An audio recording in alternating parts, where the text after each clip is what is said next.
Hey, it's Anna here.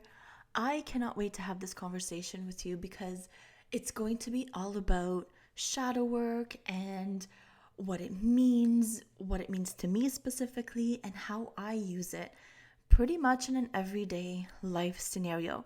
It doesn't have to be this huge, ginormous, complicated process.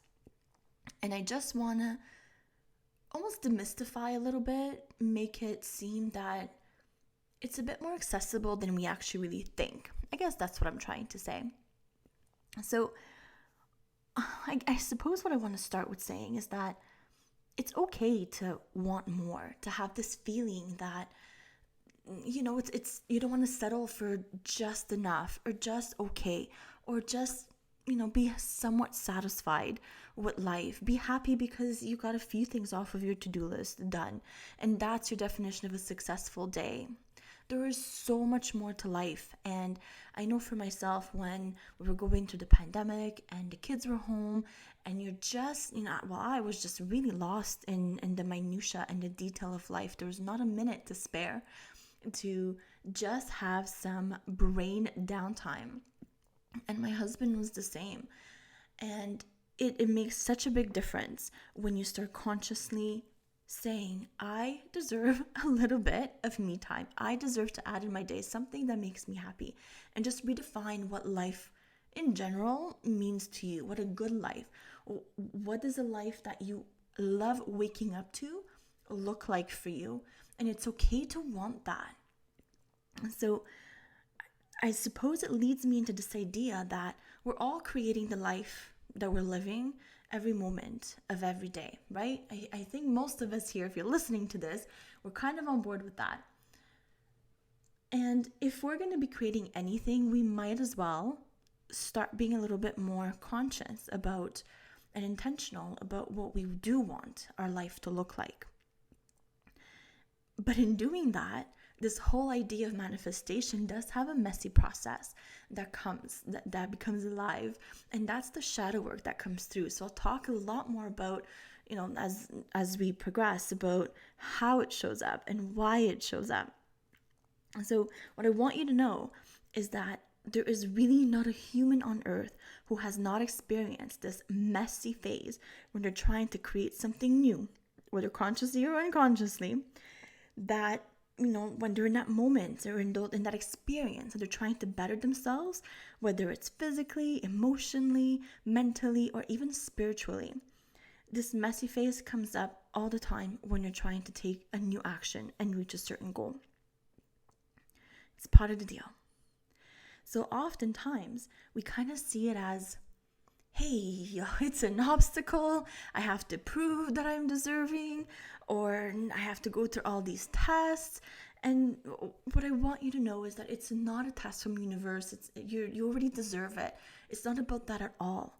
What it is about energy moving and energy changing, and specifically your energy moving and changing. So stick with me for a second because it'll make sense as I go through it.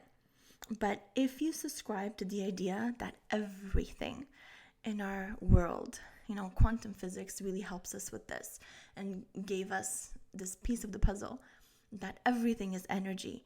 When we start thinking about vibrational states and bringing in some of the more spiritual and esoteric terms, it still makes sense. So when you are in your current life, you are in a certain vibration. Let's call it vibration A. And you want to move to a different state. Maybe you want a healthier relationship. Maybe you want to lose weight. Maybe you want to, build a business, write a book, whatever it is that you want to arrive at, whatever that goal is. Let's call that vibration B, just for simplicity's sake. So as you're moving, taking steps to reach that goal, well, you're technically no longer in vibration A. You're not a match for that. And you haven't quite reached your goal yet, so you're not a match for vibration B either. And because you're kind of messy, you don't really know which way you're going and what's happening, things come up. Things also come up because as you move to vibration B, certain things that were part of you in vibration A are freaking out because they're like, oh my God, she's going somewhere where we can't exist. So for example, if your goal is to write a book, well, you have to be over the fact that maybe you're scared that what you write is stupid. Maybe that's a belief that you hold deep down, right? So all these things are going to pop up and you got to let them go so you can get to where you want to be. For me, the best example I have is when you're moving houses, because it illustrates very physically this concept, right? So when you find a perfect place you want to move into, everything is so happy and dandy because you can see the finish line, you can envision all your beautiful furniture and how it's going to be so pretty decorated and everything the new space has to offer. And then reality kicks in and you got to go back to the old house and you have to pack. It's going to be a ruffled up dust. You're going to find things you haven't touched in years. You're going to have to make decisions. Are you keeping it? Are you getting rid of it? Are you donating them? Is it broken? Is it even worth to try to save? All of these little things are going to pop up. So that's the messy stage, right? As you're preparing to move to the new house, which is, in our example, vibration B. If you've ever moved, you know that moving day can also have its own set of challenges. So everything from I keep thinking of when you rent a truck, sometimes the truck is not exactly in the best shape possible. So it's always a big question mark as to what you're going to get.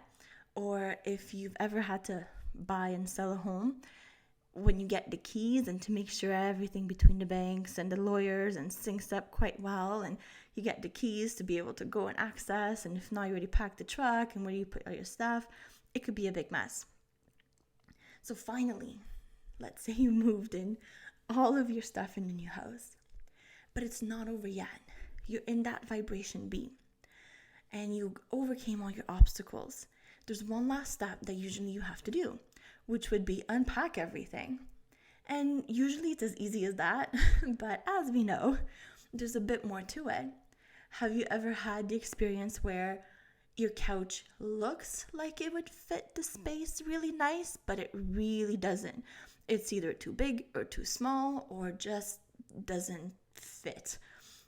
Or when you put everything in your kitchen and generally over the next 2-3 months as you use the kitchen, you have to shift things around 2-3 times until you're good with where everything's at.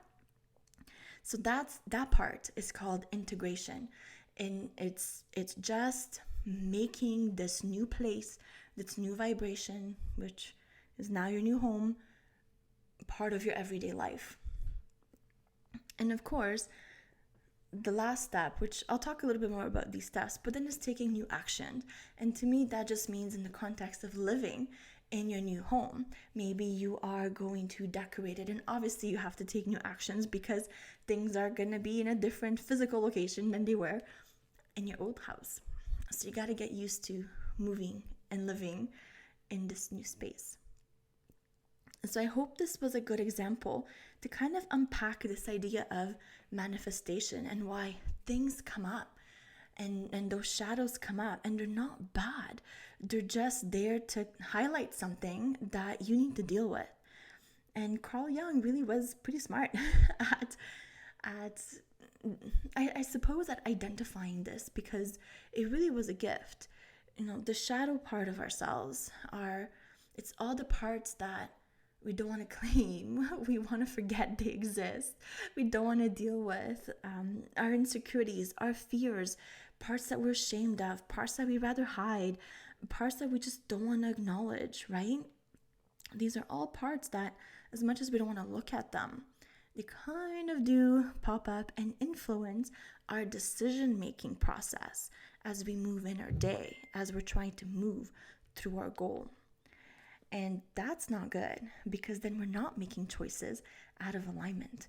We're making choices based on these shadow patterns, based on all the things leading us to a place where we don't necessarily want to go, right? We don't want to be taken off track. So the solution really is to look at them one by one. You know, in the example of physically moving to a different home, it's a little bit easy because you don't exactly have a choice in the sense of, well, I guess you could just cancel the move. But eventually you have to pack everything that's in there. You have to give the place a clean to leave it in somewhat decent shape for the next people moving in. You have to unpack. You have to do some of these physical things. But when we talked about the example briefly of, let's say you want to write a book and you have this fear that whatever you write, people are going to think it's stupid. Well, that's a problem because that actually could stop you from physically continuing to write. Not being confident enough to write, not feeling that what you write is of any value. And guess what? That's what you're going to create, because if that's the energetic thing, the energetics you're infusing that writing with, that, oh, this is not good enough, this is stupid, nobody will like it. Well, guess what those words are going to attract?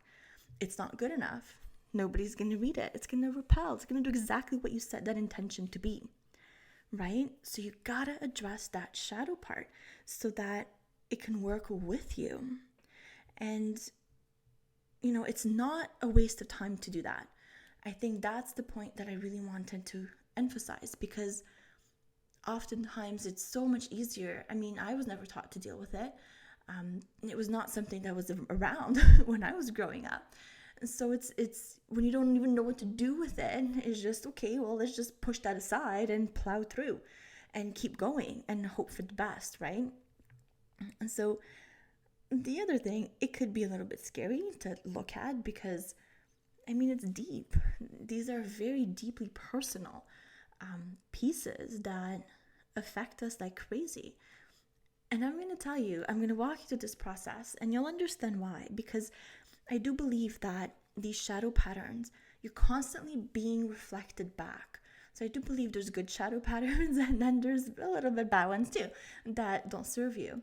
So there has been like once or twice where my husband walked in on me as I'm going through this process of something that I noticed that I wanted to see if I can quickly unpack. And he just caught me like bawling my eyes out. And it's a good sign. It's the release, and it feels so good, and it feels like a weight is lifted off your shoulders. But he was caught off guard for especially the first time. He went immediately into the whole, oh my God, did I do something wrong? Are you okay? So it was extremely endearing, but yes. So if you're gonna do it, maybe make sure you have little bit of alone time and privacy if possible. If not, it's okay. I just explained to him that no, like everything is actually freaking great. So took him a few seconds to believe me, but it was all good. Okay, so since I'm on this topic of feeling good after doing the work, I want to give you the best analogy that I can think of with that feeling. So I referred to it briefly as being a weight off your shoulder. It's like it's like carrying a backpack with like 40 pounds that you didn't even know existed there. Was something you're carrying. And when you take it off, you feel just so much lighter. And that's that feeling. But to me, like one of the better way that I look at it from like my mind's point of view is, have you ever driven your car and your windshield was a little bit like on the gray side? You knew it was a little bit dirty. You knew it was not super clean, obviously. And if you live in like colder weather, so I live in Canada. So in the wintertime, this is when it happens, when all the salt gets put up, or sand, or like it just becomes this like sheet of grayish, and you could still see through it. But at one point you're like, oh, like I wonder if I should just give it like that little hit the button and have the windshield washer sprayer come on and just give it a wipe and see if it helps. And then when you do that, it becomes a million times clearer and you realize, holy shit, I did not realize it was that bad. I was just plowing through trying my best to see, and I didn't even know life could be so much better if I had just cleaned, the windshield. And it's that moment of like seeing it become so clear. That's how it feels like on the other side of a shadow pattern. It just feels like once you've kind of worked with it, it just feels that, oh my God, it's no longer a weight. It's, if anything, it could be a huge source of clarity about how to move forward. So that's why I think it's so important. And in doing all this work, I really realized how much I wish everyone was taught at least the basics of going through this. It's kind of like how to file your taxes. I wish we kind of focused a little bit, or even just smart money management. I wish we were taught a little bit more in school. But this is one of those that I think it's that important. So hence this conversation. So let me walk you through how I believe it works best for me. So I'm the kind of person that I need to organize things in my mind and then go through them. I'm very much a systems person. So this is what I have come to work with that works extremely well. So let's say you have identified a pattern that you want to work with. Actually, let me even backtrack a little bit more. How do you actually even identify what you want to work with? And for me, the easiest thing is this idea that it gets mirrored back to you. So let's say let's say my husband and I are trying to make dinner. And let's say that, I don't know, he decides to use my favorite cutting board because that's also the best cutting board, maybe it's the straightest or whatever. And he decides to use the knife, freak out. And that's the universe mirroring to me that, why am I freaking out over a cutting board, feeling like so possessive over it, or that he took something from me or whatnot. So usually when those things happen, just put them on like a shelf, like your shelf that you're going to come back to and explore. And then you unpack it and you say, okay, well, I felt maybe that this was taken away from me, or that, it was mine because it's the easiest, or I felt my life is a bit hard. I have to go a little bit through mud, and using that cutting board makes my life a little bit easier. So it was a sense of relief. Whatever it is, I'll show you how to unpack it. But let's take a different example with my process that is a little bit more maybe tangible, or not so much tangible, but a little bit less maybe fueled as well emotionally. So the first thing that you have to do is have awareness that you even have something to work on, that there even is a problem, so to speak, right?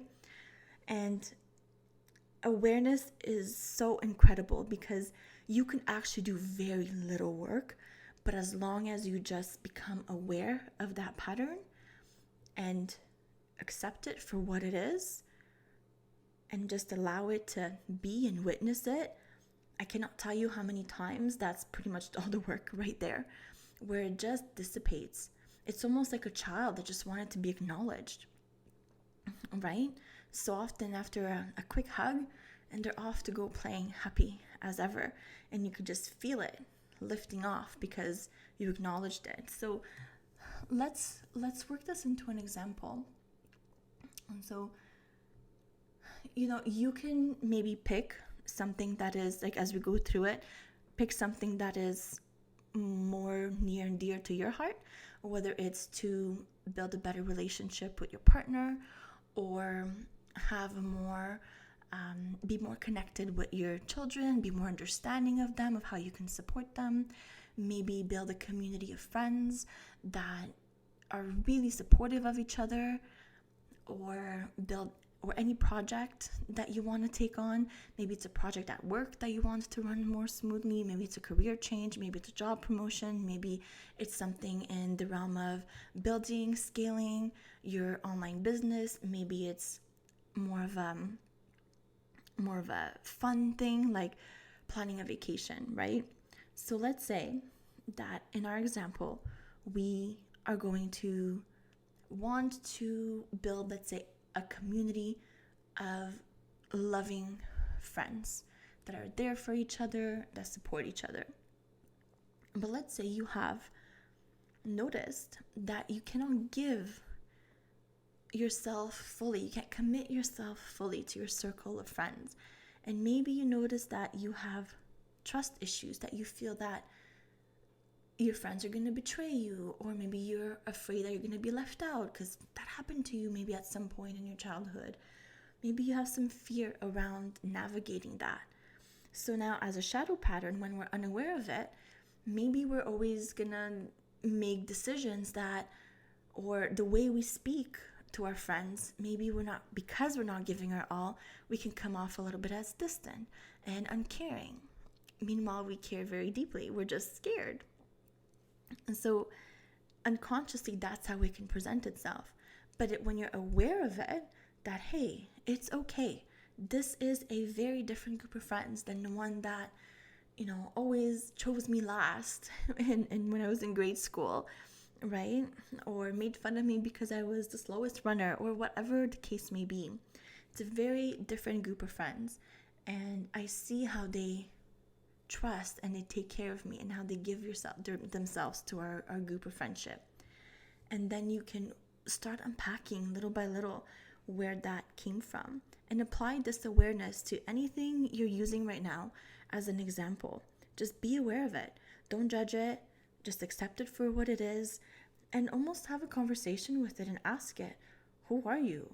Why are you here? So if it's fear, why are you so afraid? What happened? What do you need right now?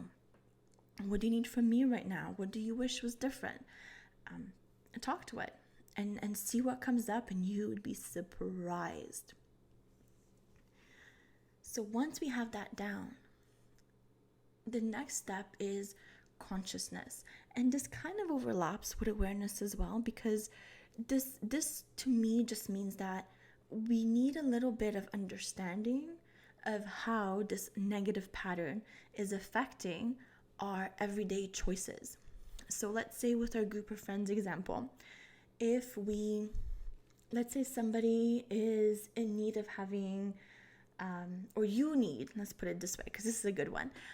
Let's say that you need help to have the kids watch for a couple of hours one evening because your work is running late. Yet you don't actually reach out to your group of friends because you feel you can't trust them for some reason, or you're scared that they're not going to be there for you. And yeah, they're not going to be there for you if you don't ask them to be there for you when you need them, right? So you just fulfill that. But let's say you actually did pick up the phone, or did send a group text, or whatever that looks like for you, and ask them, hey, are you free tonight to watch the kiddos for a couple of hours? I'm running late at work, or whatever that looks like. So that reaching out for you. But what I want you to focus on is how, when the shadow pattern is active, maybe you may choose to not do that, right? That's how it's negatively impacting you, versus how much more fulfilling will it be that you have 5, 6, 2, 3, doesn't matter the number, but you have people that you can reach out to, that you can count on. So it's keeping you from knowing that, from experiencing that, the fact that you're supported, that you're cared for. You'll never know that you are if you don't cross that bridge and make the call for help, right? So this is what I mean by consciousness, is just this understanding of how it is impacting your decision making in your everyday life. Next, I think I touched on this very briefly, but this idea of integration. So once you're aware of the pattern, you had a nice chat with it, you understand how it's affecting you in everyday life and how it's skewing your decision making towards perhaps what you feel is more safe, like a safe course of action versus maybe a bolder one that actually does move you closer into your goal. The next thing is integration. And to me, that's two things. You can either, through the conversation, usually your shadow pattern is there for a reason. It has a good reason to be there. And usually it's because in its own way, it's trying to protect you. And when you acknowledge that, it always comes down to that. It's there, your mind created it because it believes it's working for you, it's protecting you. And once you understand how, it's a lot easier to either let it go and say, thank you so much for being here. I understand how you've helped me in the past when, XYZ happened, but this is not helping me right now. So thank you so much, and let it go. Or, thank you for doing what you're doing, but it's not helping me in living in a way that I want to live. So let's have a conversation about how you can actually help. This is what I would need you to do. So for example, in our friendship, let's say you need your friends to watch. We're going to go back to that example. You have to reach out to your friendship circle to help you watch the kids for a couple of hours because you're running late at work. To overcome this and integrate it, maybe you have this conversation and say, look, I understand that you're scared, you're trying to protect me from this idea that maybe nobody's going to be available and I'm going to be so disappointed. And you know what? If that happens, it's okay. I need you to stay here and witness this, and I'm still going to choose to do that. We're going to go through it together and see what happens. That's one way that you can talk to it and kind of appease it a little bit. Another way could be to ask it, I understand you're trying to save me from the disappointment, but this is not helping. So find a different way. And as you're in that conversation, maybe it'll say, how about you just be a watchful presence right now? And if there's any red flags, then only you let me know. So you can give it a different job, modify the job, and see how we can actually work with you and for you towards your goals. So I hope this integration piece makes sense. Make it work with you or let it go. And then finally, for me, the last step is that ideally you need to take new action to get different results, right?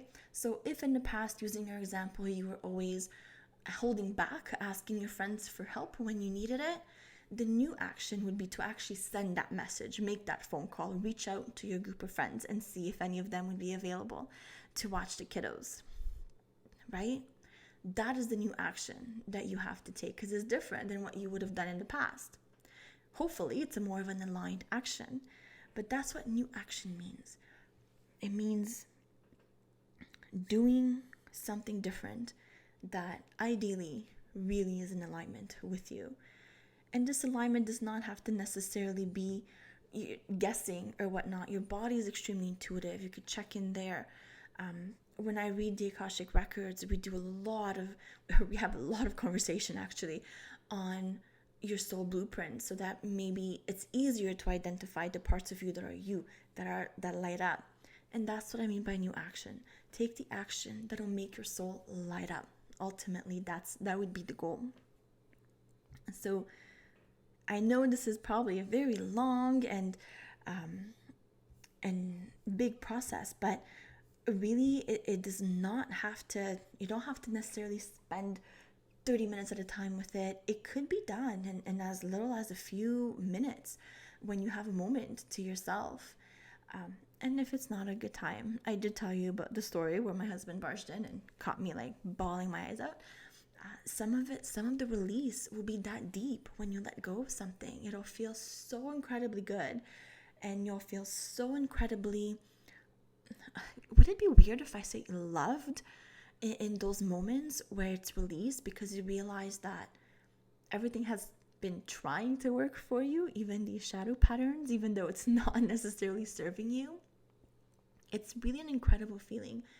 But if it feels better in the beginning when you try to do this, to have a little bit of quiet time, a little bit of pondering time, do it then. So I really hope that this helped to maybe demystify a little bit this idea of shadow work and how you can maybe work with it on your own or work with it with somebody. As always, it is absolutely not a replacement for therapy or any care, but I do believe it's a great tool to use with or on your own if it serves your highest and best interest and if it matches what you're trying to achieve. So I would love to hear your feedback in the comments. Let me know what you think. Let me know if you've tried it out. I would love to hear more about how you experience your shadow work and if you've gone through it and what you think. How do you feel on the other side of it? With that, I leave you to it. Bye for now.